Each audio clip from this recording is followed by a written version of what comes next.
Ya, Assalamualaikum warahmatullahi wabarakatuh. Perkenalkan, saya Salsabila Rizky dari Offering C ingin menjelaskan mengenai ideologi besar negara seperti kapitalisme dan lain-lain, yaitu sebagai pelengkapan dari tugas ujian tengah semester.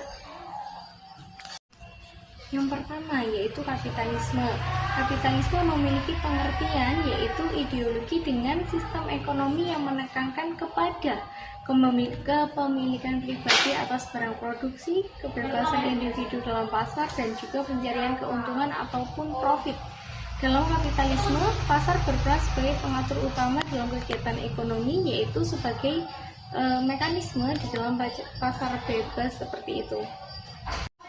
Adapun ciri-ciri utama dari kapitalisme, yang pertama adalah adanya hak milik pribadi, yang kedua mekanisme pasar bebas menentukan harga dan juga distribusi barang, yang ketiga ialah persaingan menjadi motor kemajuan di bidang ekonomi, yang terakhir pemerintah berperan minimal atau laissez-faire.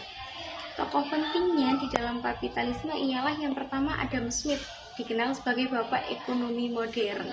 Dalam karyanya The Wealth of the Nation tahun 1776, ia mengemukakan gagasan tentang invisible hand, yaitu kekuatan pasar yang otomatis mengatur keseimbangan ekonomi tanpa campur tangan dari pemerintah. Dan juga yang kedua adalah David Ricardo dan juga John Stuart Mill mengembangkan teori keunggulan komparatif terhadap kritik kapitalisme. Sistem ini dianggap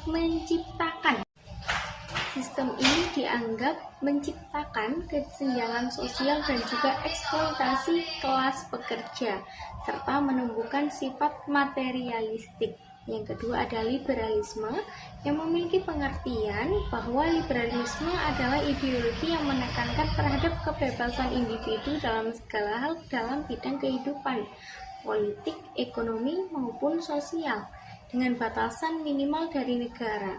Fokus utamanya dari ideologi liberal ini adalah pada hak asasi manusia, demokrasi, dan juga kebebasan berpikir. Adapun ciri utama dari ideologi ini, yang pertama ialah menjunjung tinggi kebebasan individu, pemerintah dibatasi oleh hukum dan konstitusi, menolak otoritarisme dan totalitarianisme, menegakkan prinsip demokrasi dan juga hak asasi manusia. Lalu tokoh penting di dalam ideologi ini yang pertama adalah John Locke, yang disebut sebagai bapak liberalisme modern dalam Two Treatises of the Government, yang menekankan hak alamiah manusia, yaitu hak hidup, hak kebebasan, dan juga hak milik. Yang kedua ialah James Jacques Rousseau menuliskan The Social Contract, menekankan kebebasan dan kehendak umum. Terakhir, John Stuart Mill menekankan liberalisme sosial yang menekankan kebebasan berpikir dan pentingnya kebahagiaan umum atau utilitarianisme. Lalu kritiknya bagaimana? Kritiknya dianggap terlalu individualistik dan kadang mengabaikan tanggung jawab sosial terhadap masyarakat.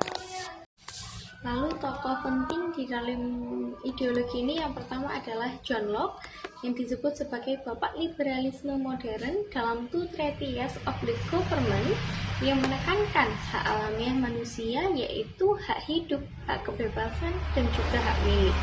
Yang kedua ialah James Jacques Rousseau menuliskan The Social Contract, menekankan kebebasan dan kehendak umum. Terakhir, John Stuart Mill menekankan liberalisme sosial yang menekankan kebebasan berpikir dan pentingnya kebahagiaan umum atau utilitarianisme.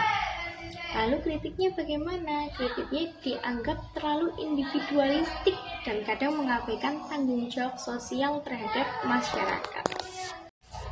Yang ketiga yaitu sosialisme. Pengertiannya, sosialisme merupakan ideologi yang menekankan kepemilikan bersama atas alat produksi, pemerataan ekonomi, dan juga keadilan sosial, yang memiliki tujuan untuk menghapus kesenjangan antara kaum kaya dan kaum miskin. Lahirnya sosialisme ini adalah sebagai bentuk kritik dari adanya ideologi liberalisme. Lalu ciri utamanya bagaimana? Yang pertama, pemerintah mengatur sebagai besar kegiatan ekonomi. Kedua, kepemilikan bersama atau negara atas sumber daya penting. Ketiga, distribusi kekayaan berdasarkan kebutuhan sosial, bukan keuntungan pribadi. Yang terakhir, menekankan kerjasama dan solidaritas sosial. Lalu siapa tokoh penting di dalam sosialisme? Yaitu yang pertama adalah Karl Marx dan Friedrich Engels, menulis The Communist Manifesto tahun 1848 yang menjadi dasar pemikiran sosialisme ilmiah. Mereka menentang eksploitasi kapitalisme terhadap buruh dan juga menyerukan revolusi kelas pekerja. Yang kedua ialah Robert Owen, tokoh sosialisme utopis, mendirikan komunitas kerjasama tanpa eksploitasi ke Inggris. Lalu bagaimana kritik terhadap sosialisme? Yaitu sosialisme seringkali dianggap membatasi kebebasan individu dan menganggap menjadi penghambat dalam inovasi karena kurangnya hal kompetisi. Yang keempat yaitu komunisme.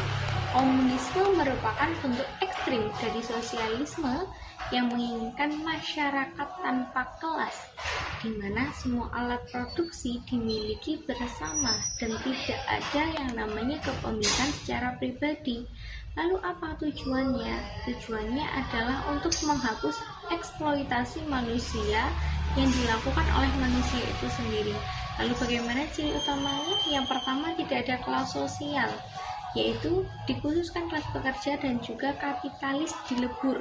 Semua alat produksi dikuasai oleh negara atas nama rakyat. Tidak ada uang atau pasar bebas dalam bentuk idealnya.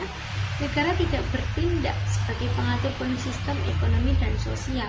Tokoh pentingnya Karl Marx sebagai pemikir komunisme dalam karya Das Kapital yang menjelaskan teori nilai lebih atau. Yang kedua adalah Vladimir Lenin menerapkan teori Marx di usia melalui revolusi Bolshevik tahun 1917. Lalu kritiknya terhadap komunisme ialah sering berakhir pada pemerintahan otoriter, penindasan politik, dan penurunan produktivitas ekonomi karena tidak adanya insentif individu. Yang terakhir yaitu ideologi Pancasila yang berlaku di Indonesia.